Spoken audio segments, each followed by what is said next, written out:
Halo Sobat UPB, kembali lagi bersama saya Agung Yanesa di obrolan kantin UPB. Jadi hari ini saya akan ngobrol-ngobrol bersama seseorang yang nanti akan saya hadirkan di sini. Ngobrolin seputar dunia digital, seputar bisnis digital, pokoknya serba-serba digital lah. Jadi jangan kemana-mana teman-teman, Sobat UPB tetap di sini, tetap nonton channel ini. Jangan kemana-mana, tetap di obrolan kantin UPB.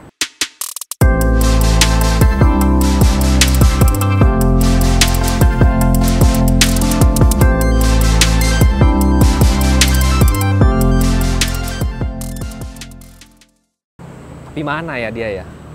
Kok belum ada ya? Telepon atau pakai jurus digital magic ya? Jadi teman-teman, saya punya jurus yang namanya digital magic. Ini bisa menghadirkan orang secara instan, mau dimanapun dia berada. Lihat ya, ini bukan sulap, bukan sihir. Bim salah bim bla bla bla bla bla bla bla. Ha! Itu adalah jurus digital magic, teman-teman. Dan di sini sudah hadir bersama kita, yaitu kita suruh perkenalan diri aja lah ya. Kita suruh perkenalan diri, siapa sih beliau ini? Oke, langsung aja perkenalan diri dulu kali Pak. Silakan Pak. Salam. Terima kasih Mas Agung atas undangan. Ini boleh dilepas atau enggak? Ini gimana? Tolong, ini ada digital magic juga. Sim salah bim lepas. Hah! Nah, lepas. Oke. Terima kasih Mas Agung atas undangan buat ngobrol sore hari di yang cerah ini ya. Setelah beberapa hari kayaknya Cikarang diguyur hujan terus nih. Hujan mulu. Ini nih sebenarnya kayaknya nanti sore akan hujan lagi sih Pak. Betul, kayaknya kita harus siap sedia dan ya sedia payung sebelum hujan lah. Oh iya, mungkin. sebelum hujan. Tapi bukannya lebih enak basah-basahan ya? aduh, itu lain tempat. Oh, lain tempatnya. Oke, lanjut Pak. Oke. Perkenalan diri. Terima kasih sekali lagi saya ucapkan buat tim podcast Pelita Bangsa yang sudah mengundang saya hadir di sini. Nanti silahkan Mas Agung ngobrol apa aja deh, saya akan coba Kita yang jawab, pasti akan ngobrol tentang digital-digitalan lah. Tadi saya udah nunjukin magic digital namanya Pak. Digital magic, digital magic namanya. Itu salah satu contoh digital magic lah. Lanjut Pak. Terima kasih. Jadi di UPB ini memang sekarang sudah mulai atau peminat dari program digital. Studi bisnis digital juga sudah lumayan meningkat ya, gitu. Dilihat dari kita baru berdiri di tahun 2021, kemudian kita 2021 awalnya memang jalan tahun kedua. betul. Awalnya memang baru sedikit dan kemudian mahasiswanya, kemudian di tahun 2022 alhamdulillah sudah meningkat jumlah mahasiswanya. Ini membuktikan bahwa bisnis digital merupakan program studi yang mulai disadari akan kebutuhannya Mas Aye. Oke, sebelum kita lanjut nih, kita perkenalan dulu. Dengan siapa kita lagi berbicara, siapakah beliau ini, langsung aja nih Bapak ini nih langsung ke bisnis digital. Terima kasih Mas Aye. Oh iya. Perkenalkan, nama saya Indra Permana. Nah, Pak Indra Permana. Oke, saat ini saya menjabat sebagai PJ dari Prodi Bisnis Digital Fakultas Ekonomi dan Bisnis Universitas Pelita Bangsa. Oke, jadi Pak Indra adalah penanggung jawabnya ya. Betul. Dan bisa dibilang tadi seperti yang disampaikan, Prodi Bisnis Digital ini masih tergolong baru ya Pak ya. Betul. Tergolong baru. Tahun 2021 berarti sekarang menginjak tahun kedua. Tahun kedua. Oke, Pak In, mungkin boleh diceritain nih dikit ke kita tentang Prodi Bisnis Digital itu deh. Oke. Jadi Prodi Bisnis Digital awal berdiri tahun 2021. Kita punya izin operasional di tahun 2021. Hanya memang sayang izin operasionalnya waktu itu kita dapatkan setelah perkuliahan berjalan. Oke, jadi udah ada mahasiswanya dulu. Ya, jadi dan alhamdulillah juga kita dapat mahasiswa walaupun sedikit karena perkuliahannya sudah karena tergolong baru ya soalnya baru, ya, baru betul. jalan tahun kedua berarti jalan tahun kedua. Nah, kemudian di tahun 2022 ini kemarin alhamdulillah kita peningkatan dari peminat dari bisnis digital sudah cukup lumayan banyak dari yang nih. awal 4 orang jadi berapa Pak In? Awalnya 8 orang, sekarang alhamdulillah sudah mencapai 78. Wah, berkali-kali lipat ya Berlipat-lipat. karena memang animo orang berarti terhadap dunia digital itu semakin meningkat, bisa Betul. kita bilang seperti itu ya. Apalagi semenjak pandemi deh. Karena efek digital ini yang saya rasakan sendiri ya pribadi ya. Memang semenjak pandemi kita ini bisa dibilang hampir ketergantungan, bukan hampir lagi, sudah ketergantungan dengan dunia digital, dengan dunia internet ini. Jujur saya sekarang di rumah itu udah nggak nonton TV lagi. Jadi kalau misalnya di rumah internet mati, pusing saya Pak. Pusing ngapain ya. Jadi kalau selama ada internet, saya bisa bersosial media, bisa nonton YouTube, bisa banyak hal yang bisa kita lakukan, banyak hal yang bisa kita cari informasi segala macam. Dulu masih sering, saya kan hobinya baca komik nih. Memang sangat hobi lah baca komik dari dulu. Kalau zaman-zaman dulu, zaman-zaman ya SMP, SMA, beli komik konvensional tuh. Betul. Beli buku-buku. Cuma sekarang karena dampak adanya perkembangan Kemajuan digital, internet, wah sekarang semuanya serba dimasukin ke sana dan ya saya pikir itu sangat memudahkan dan prospeknya juga sangat oke sebenarnya untuk di dunia digital ini. Akses kita sekarang lebih mudah. Iya, dipermudah, sangat mudah. Terus kemudian dengan kehadiran digitalisasi berbasis internet juga orang bisa melakukan aktivitas di mana saja. Betul. Jadi tidak harus di satu tempat, tapi dimanapun mereka bisa bekerja dan melakukan aktivitas seperti biasanya. Iya. Nah ini juga mungkin yang menambah kesadaran orang untuk menambah pengetahuan serta ilmunya terkait dunia digital ini gitu. Okay. Karena ini kan dunianya anak muda juga Mas Aye, jadi Mas Agung. Jadi dunia anak muda ini yang penuh kreativitas, inovasi. Sekarang tinggal balutannya nih, kemasannya apa nih. Nah, kemasan digital lah yang saya rasa ini yang paling cocok dan tepat buat anak muda gitu. Iya. Jangankan anak muda, ibu saya aja sekarang udah serba digital dia. Dulu dia bisa bilang kalau zaman-zaman dulu tuh dia gaptek lah. Kita nyebutnya gaptek. Betul. Ini gimana caranya? Nah, sekarang dia yang tahu. Wah, saya nggak punya TikTok, dia punya TikTok. Wah, luar biasa. Jadi pengaruh digital apalagi selama 2 tahun terakhir ini sangat seperti sangat berefek ya. Kalau saya bilang di kalangan anak muda itu udah pasti efeknya udah paling oke. Cuma ternyata semua kalangan terdampak ya, bahkan sampai yang udah baby boomer aja yang dulunya mereka sebut dirinya adalah gaptek, wah sekarang mereka udah canggih semua. Artinya sekarang anak-anak muda di Gen Z ini memang udah bagian separuh nyawa mereka ada di digital. Berarti bisa disebut digital ini adalah kebutuhan primer ya? Betul, hampir begitu.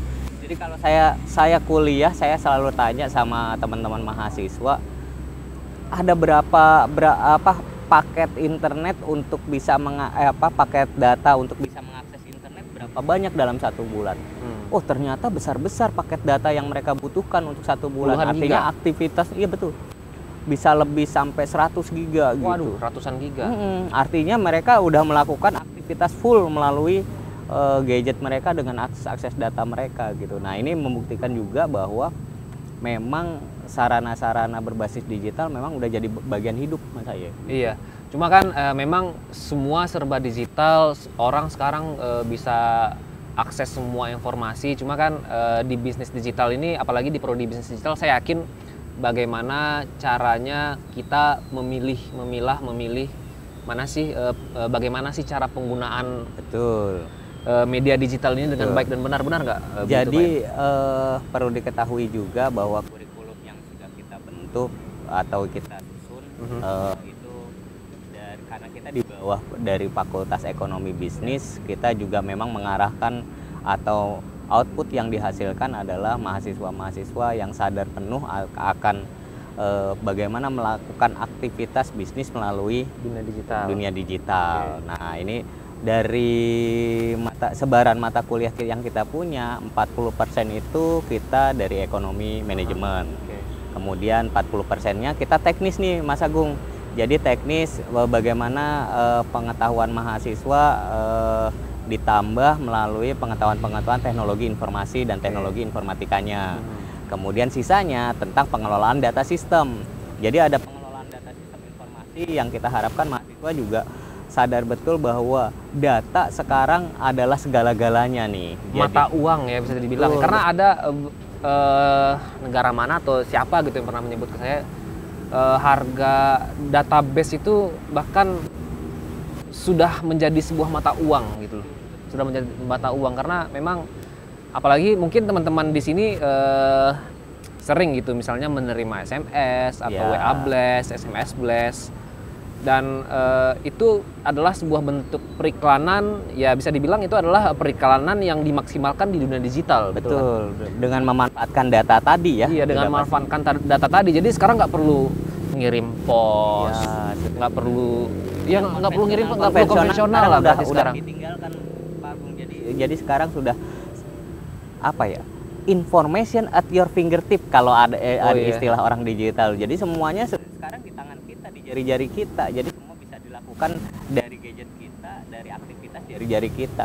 Nah, ini yang diharapkan dengan kehadiran bisnis digital, orang bisa memanfaatkan secara baik gitu.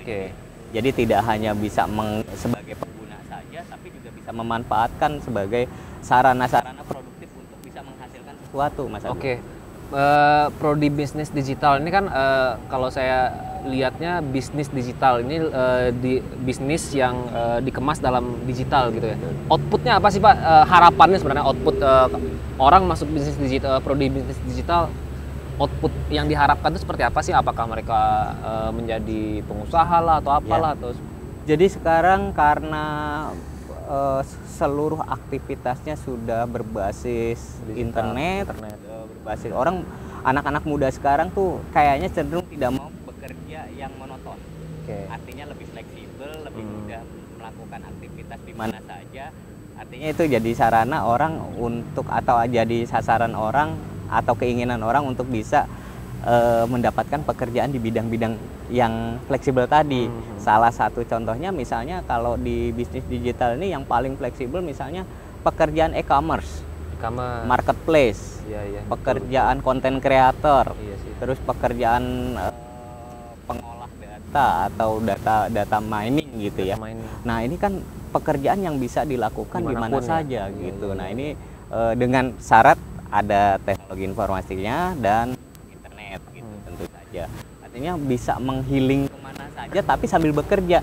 Nah, ini gimana sih ini bisa dikemas dengan pengetahuan-pengetahuan yang didapatkan dari bisnis digital gitu. Ini sedikit di luar Kak, tadi saya sempat kepikiran saking canggihnya sekarang dunia digital ini ya, saking canggihnya, menurut Pak Indra suatu saat akan tergantikan nggak sih peran manusia nih oleh digital? Kalau tergantikan kan sekarang udah banyak tuh AI lah, apalah. Semuanya itu kan berada di ranah digital semuanya tuh. Apakah kira-kira bisa tergantikan nggak sih manusia? Tergantikan atau apa ya saya nyebutnya? Ya tergantikan lah saya nyebutkan. Kalau tergantikan mungkin tidak ya. Cuman artinya dari segi humannya atau orangnya tentu tidak gitu. Tapi dari segi operasionalisasi mungkin iya gitu. Produktivitas jadi menurun ya? Betul. Jadi sekarang pun karena kita berada di kawasan industri, Mas Agung, jadi kampus kita berada di kawasan industri, ini sudah terbukti banyak industri-industri yang semakin mengurangi karyawannya karena sudah digantikan oleh robot-robot dan mesin-mesin yang sudah bisa berjalan. Oleh sistem, ya? Betul, sudah berjalan dengan otomatis.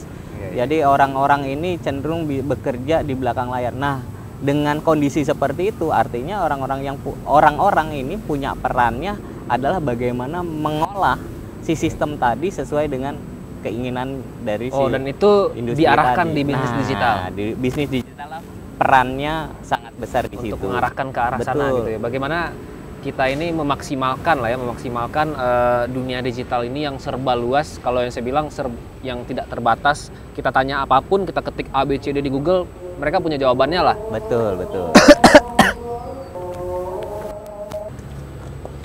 Sama saya mau nanya ini Pak Indra, 2 tahun ini kan memang kita dihadapkan dengan musibah lah, saya bilang musibah, yaitu pandemi COVID-19.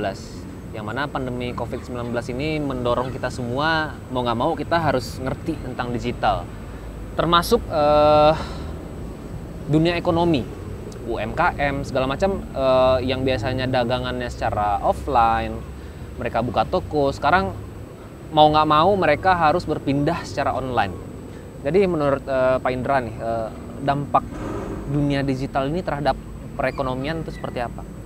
Oke, Jadi memang ini peran dari pemerintah cukup besar ya, dengan tingkat pertumbuhan ekonomi yang diharapkan tetap berjalan dan bertumbuh, walaupun kita dengar isu juga ada resesi. Tapi saya lihat Indonesia nih agak cukup kebal nih Mas Agung. Kebal itu artinya saya melihat masih banyak sektor-sektor ekonomi real di lapangan itu yang masih berjalan dengan lancar. Ditambah lagi dengan sistem perekonomian digital yang sudah mulai marak dengan kehadiran media-media sosial yang kemudian bisa dikreatifkan menjadi sarana untuk berjualan. Salah satunya lewat live, pola-pola reseller, affiliate, atau endorsement gitu. Itu kan membuktikan bahwa kita tuh mampu bertahan di saat ekonomi sulit dengan memanfaatkan sarana-sarana platform digital gitu.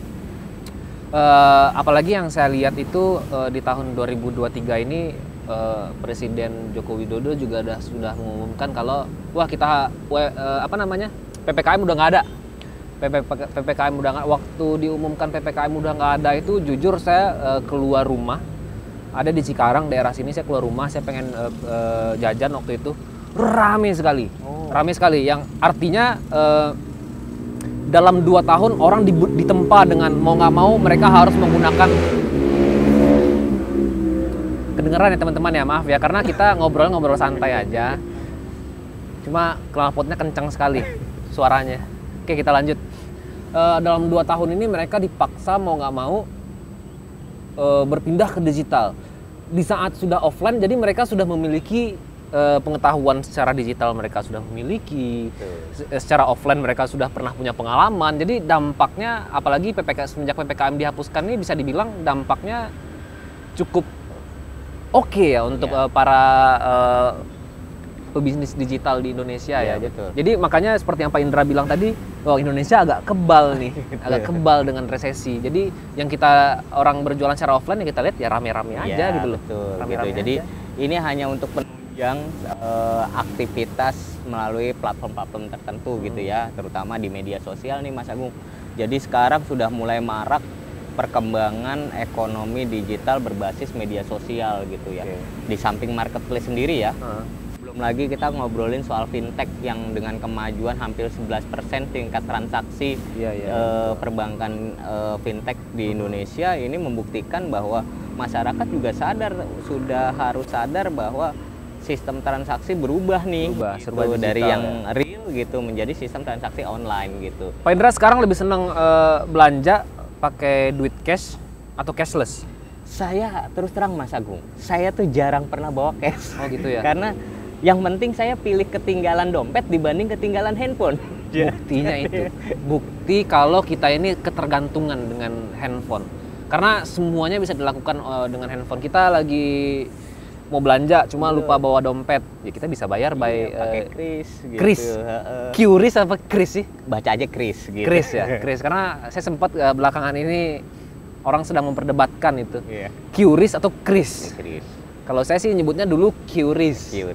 Tapi sekarang semenjak dikonfirmasi bacanya adalah Kris, saya nyebutnya Kris. Jadi kita di Pak Indra juga menggunakan layanan itu. Betul. Ya. Betul. Jadi beberapa sekarang juga sudah mulai jarang juga menggunakan kartu bahkan.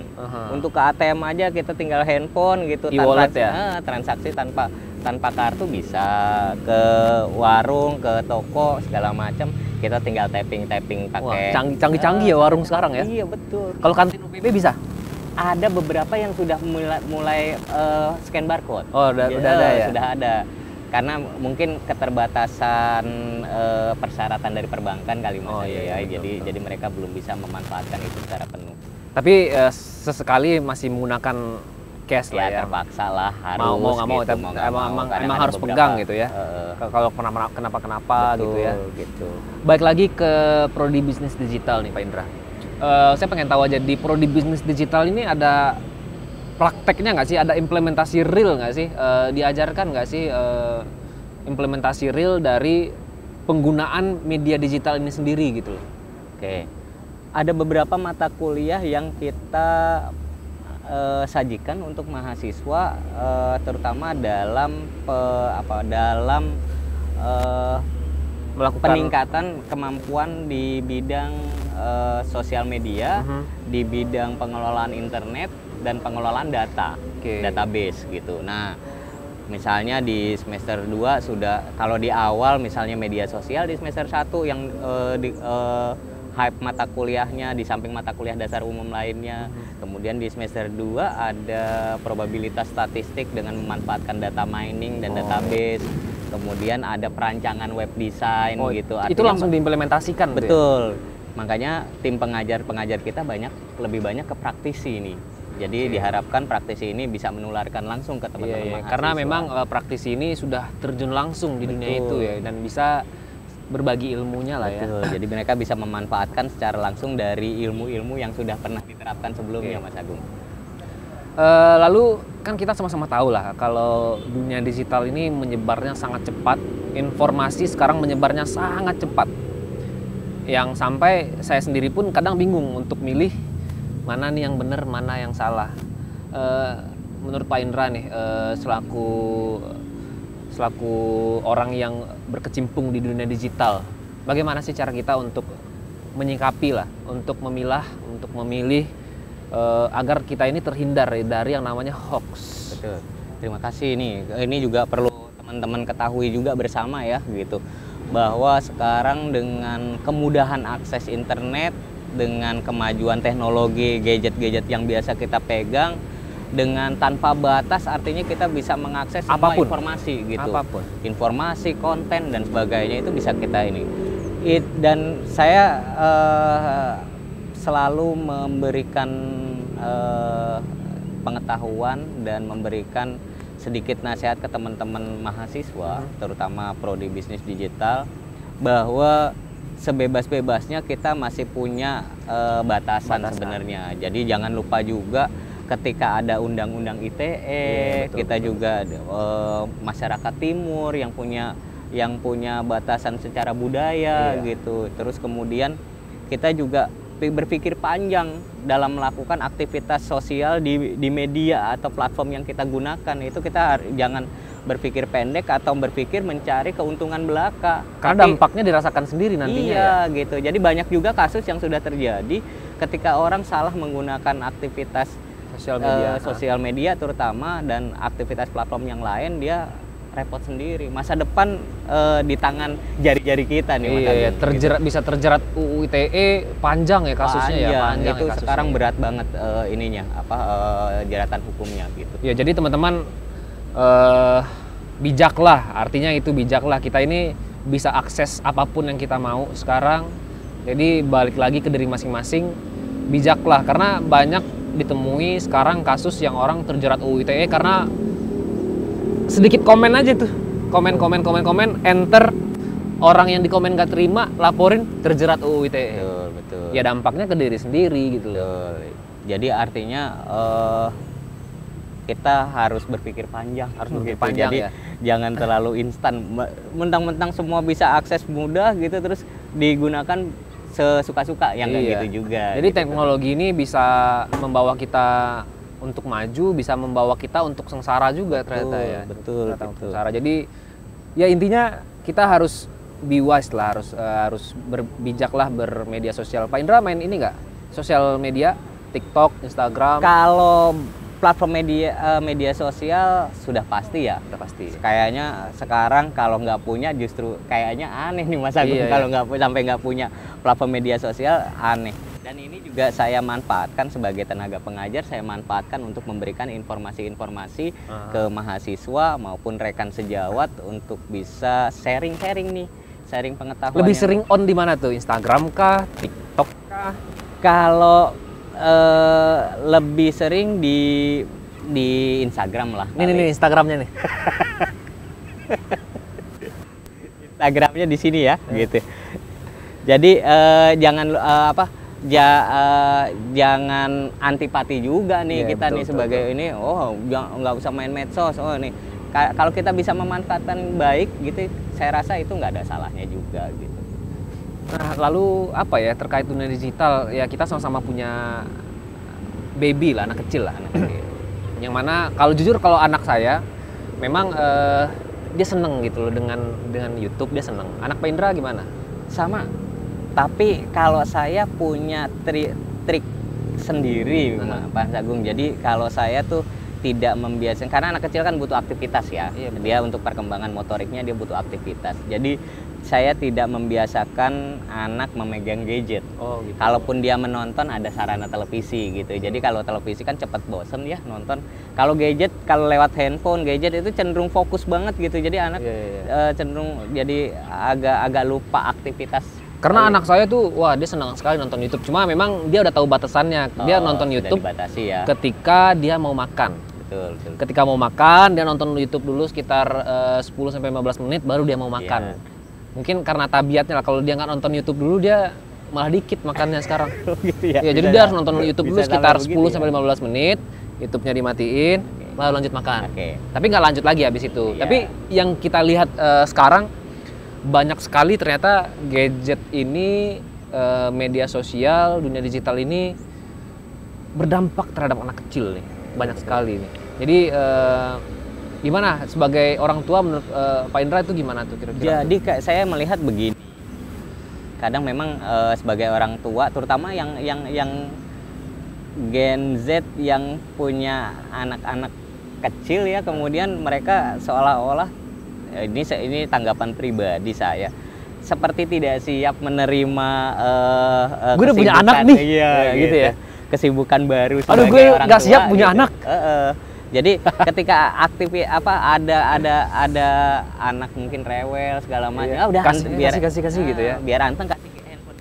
Lah itu kalau terus menerus gitu ya handphonenya jadi orang tuanya gitu. Kenapa saya bahas ini? Karena banyak dari mahasiswa di Universitas Pelita Bangsa ini yang juga adalah pekerja, karyawan, sekaligus adalah orang tua. Betul. Yang mana teman-teman mahasiswa di UPB, Sobat UPB ini banyak juga yang sudah berkeluarga, memiliki anak, yang memiliki kesibukan yang pastinya, yang kadang-kadang sampai terlewat nih hal-hal kecil. Memang anak senang dengan hal itu, mungkin menjadi sebuah pelajaran juga lah, jadi lebih hati-hatinya ke orang tuanya lah berarti. Betul, balik lagi ke orang tua gitu. Kita sebagai orang tua ya masa mau memberikan informasi segala macamnya dari gadget, kan perannya lebih besar orang tua harusnya gitu. Karena kenapa saya bahas ini, karena kemarin pas masuk gedung saya lihat ada mahasiswa yang bawa anaknya ke kampus. Anaknya nangis nih, nangis. Ya udah saya lewat aja. Habis saya balik lagi, udah berhenti nangisnya, cuma sambil megang gadget begini. Sambil megang gadget di lobi gedung B begini aja. Saya keluar, sholat, masuk lagi, anaknya masih begini aja. Ya artinya itu kembali lagi ke orang tua lah ya, Makanya sekali lagi saya ingin mengingatkan lah ke teman-teman semua, Sobat UPB, marilah sama-sama kita bijak lah untuk bersosial media. Bagaimana caranya biar bijak bersosial media? Sudah ada Prodi Bisnis Digital yang akan mengajarkan kita bagaimana memaksimalkan dunia digital. Terakhir Pak Indra, kenapa orang harus memilih Prodi Bisnis Digital di Universitas Pelita Bangsa? Oke, ini kalau harus saya kembalikan lagi ke teman-teman. Tapi saya yakin semua akan digital pada waktunya. Jadi karena sudah dunia bidang pekerjaan apapun sekarang akses digitalnya sudah mulai dirasakan. Kemudian kita harus mapan di pengetahuan bisnis digital itu. Gitu. Oke, mungkin itu aja. Satu lagi. Harapan, pesan-pesan deh untuk sobat-sobat UPB yang ada di rumah. Oke, buat sobat-sobat di rumah, bagi teman-teman yang belum merasakan atau belum tahu mengenai program studi bisnis digital, bisa langsung hadir saja ke kampus Universitas Pelita Bangsa. Silahkan mendaftar dan pastikan Prodi Bisnis Digital pilihan Anda. Oke, mungkin segitu aja Pak Indra obrolan kita hari ini. Mungkin kita akan sambung lagi obrolan kita di lain kesempatan. Sekali lagi terima kasih sudah hadir di obrolan kantin UPB. Banyak sekali insight-insight yang kita terima. Semoga teman-teman di rumah juga bisa mengamini lah apa yang disampaikan pada hari ini, apa yang kami obrolin hari ini. Terima kasih teman-teman UPB sudah menyaksikan podcast ini, sudah menyaksikan obrol-obrol saya dengan Pak Indra. Bertemu lagi bersama saya. Loh, kok hilang? Bertemu lagi bersama saya di podcast UPB berikutnya. Jadi jangan kemana-mana, kalau tetap ada uploadan, nonton, jangan lupa komen, like, dan subscribe. Saya juga mau menghilang.